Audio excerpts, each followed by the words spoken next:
to do with you.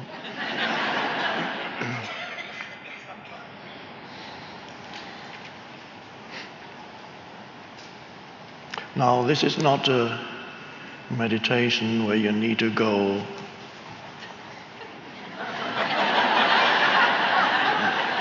because sometimes the moment one says meditation, everybody goes.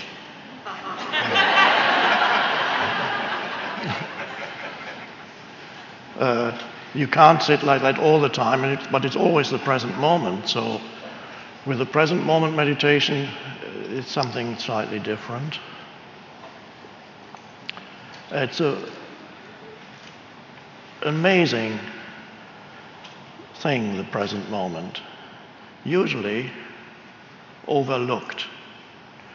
So the most amazing thing, I call it thing, of course it's not a thing, the most amazing thing in your life for most people in the normal state of consciousness, and normal means somewhat or very insane. In the normal state of consciousness, the present moment is usually overlooked habitually, unconsciously. People have been conditioned to overlook the most important thing there ever is, because your entire life consists of the present moment. There never has been anything else. Everything happened in the present moment, and when you remember it, it's the present moment. And when you think about the future, which of course never arrives as the future, it can only arrive as the present moment. But people live as if the present moment were undesirable or an obstacle, or they actively dislike it. And some people habitually live actively disliking the isness of the present moment. And that's their normal state of consciousness. Sometimes it's hidden. They smile.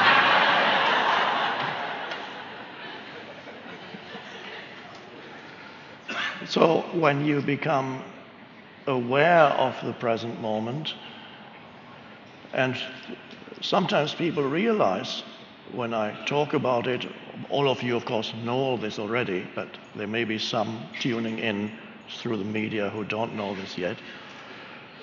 When you realize that that's all there ever is, your entire life consists of the now. It can only unfold in the now, which is now. Any emotion you feel, anything you think, anything that happens, any experience, it's all inseparable from the now. But the now to most people is an abstract thing and not interesting enough. So let's see what that means, and let's make it into a meditation.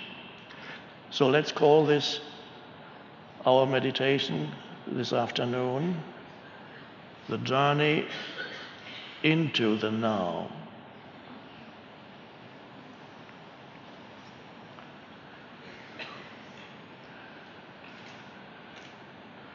Usually when you talk about the now, then it's usually associated with, okay, the first thing that appears then in your awareness perhaps is your surroundings.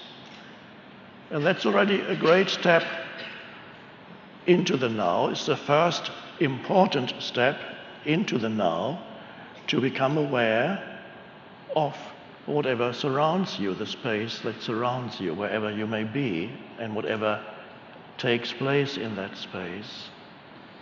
And you may notice when you become aware of those sense perceptions, because it's through sense perceptions that you become aware of whatever happens around you, that involves visual, auditory, and to some extent the other senses too, the main ones being visual and the seeing and hearing. So as we enter the now, we become more aware of our surroundings. It's the first step into the now. And now, when you do that, and let's do that now, just not thinking I'm going to practice now, no, just become more aware of your surroundings. It's no practice, and it's not a doing, it's just an awareness arises of this room, the people in this room, the man sitting on the chair, talking, the lights, beautiful arrangement there. And that is the space of now. So what the word to use is you acknowledge what is. And close to acknowledging, you go a little bit deeper, you appreciate what is. What before you probably overlooked completely. And that's already a wonderful thing, and there are some people who are not yet ready to go any deeper than that, and that's fine. It's enough to just go 2 steps into the now. Well, let's call it 3. People like the idea of steps. Let's call it step 1, you become more aware of your surroundings. Step 2, you acknowledge. And with the acknowledgement comes a sense of the goodness of the ways in which life manifests continuously around you. There is an aliveness in everything. Even in the middle of a city, you might say, oh, I prefer the forest or the beach or the mountains. But even in the middle of the city, whatever happens, all the movements in the middle of a city are manifestations of life. Life manifesting as human beings running around, as cars, as houses, buildings, and noise, and so on. And there's also something there that is fine. It's an acknowledgement of life. And then comes an appreciation. Oh, you might see something that you before had not appreciated. The sky, for example. How many times are you aware of the sky? And say, oh. And it's beautiful. And even a cloudy sky, there's always this light filtering through the clouds. Now, you might notice when you become aware of what I call the surface of now, which are the sensory perceptions that reveal the world to you, already a shift in consciousness happens, because now you're not thinking as much. You cannot be very much aware of sense perception and really be looking at the sky or at a tree or a flower or a street scene and be thinking a lot. You have to be really there as the presence. For example, now.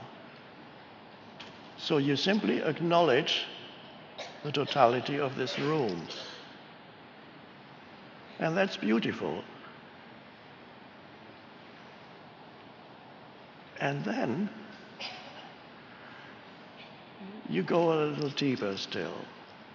The next step takes you deeper. Then you can ask yourself,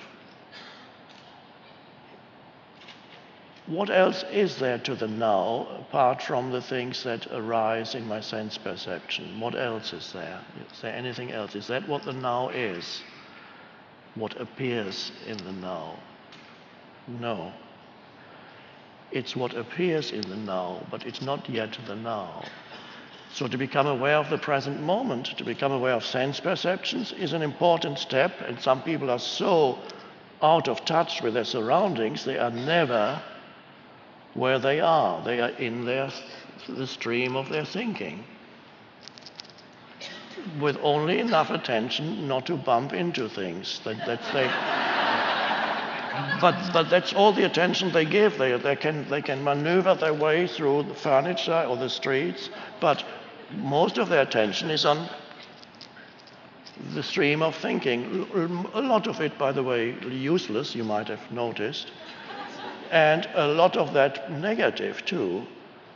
Critical, complaining, having an issue with this or that, thinking about an unpleasant person yesterday or 10 years ago, and thinking what might go wrong tomorrow or tonight.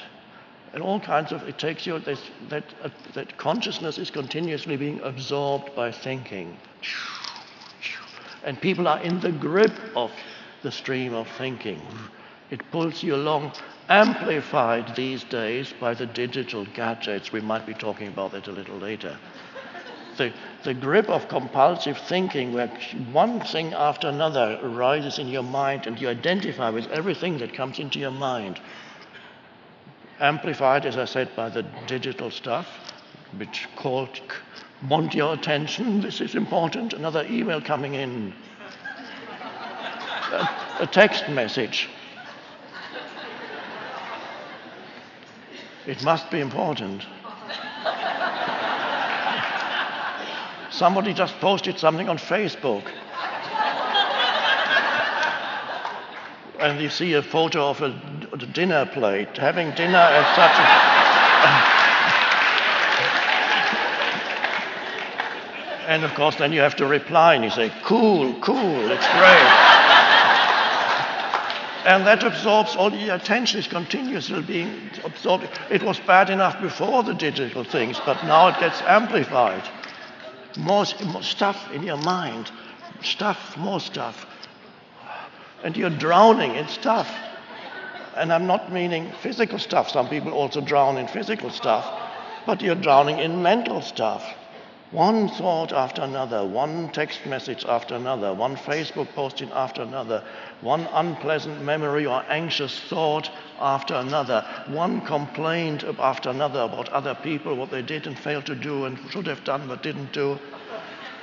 So there's no end to the stuff, and you are missing the present moment. Your attention is absorbed by useless and compulsive thinking. And imagine living like that for 10, 20, 30, 40 years. What that does to your habitual state of consciousness and you as a person. What kind of person does that state of consciousness produce? Anxious, angry, whatever their habitual state is, continuously dissatisfied, continuously needing desperately the next thing, which is never enough. So this is what we're getting out of. Just wanted to show you a little illustration of the normal state. So now we go back into the present moment. And as you become more aware of your sense perceptions, your alertness, and when I say alertness, don't let that be just a conceptual thing. Alertness needs to be something that you can only know what alert awareness is by experiencing alert awareness. You cannot understand conceptually what alert awareness is. And everybody here, I would say, knows already and can verify in their own experience the difference between being absorbed in being identified with the voice in your head, which is habitual compulsive thinking, and being in a state of alert awareness, which looks like this. You don't have to look like that, I'm acting it out. I'm just wanting to give a visual representation of it. It goes. And you may notice suddenly this is called, now, oh, by the way, there's been a lot of talk about mindfulness here. I just wanted to mention I never use the word mindfulness except when I explain why I don't use it. There's nothing wrong with mindfulness, it's just that my preference is to call it presence. Reason being, to me, mindfulness implies that your mind is full, and we don't want that. So, but if you're very welcome to use, it's perfectly fine to use that word. It's just my preference is presence. So what arises here is presence. When you become aware of your sense perceptions, there needs to be less thinking and more presence. So thinking subsides with that alertness that arises, and don't let it just be words now as I speak. You can verify in yourself that there can be